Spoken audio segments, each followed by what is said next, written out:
Everyone knows that smoking is hard to quit. But does vaping help? Well, one survey of 104 vapers found that they failed 9 times at quitting with all the recommended ways such as patches and gum. But finally, they succeeded with vaping. Currently, over 50% of smokers that quit do so with vaping. The reason vaping works is because it satisfies the nicotine dependence and uniquely replaces the smoking behavior.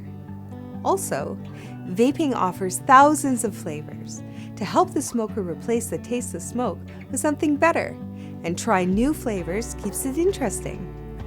That is why it's more effective than sticking a patch to your arm or chewing gum.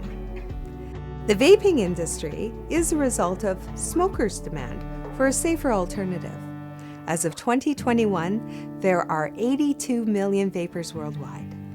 That's a lot of smokers switching to a product that's less than 5% the risk. Since 2016, our nonprofit has been reviewing the science on vaping and making it easy for people to learn when they visit our website, VAEP.info. If you like the shirt I'm wearing, it comes in several colors, features our VAEP wings on the front, and our QR code on the sleeve. So when you wear our gear, and if someone asks you about vaping, just have them scan the code, and we'll take care of the rest. Find this and much more on our online store at vaepmail.com.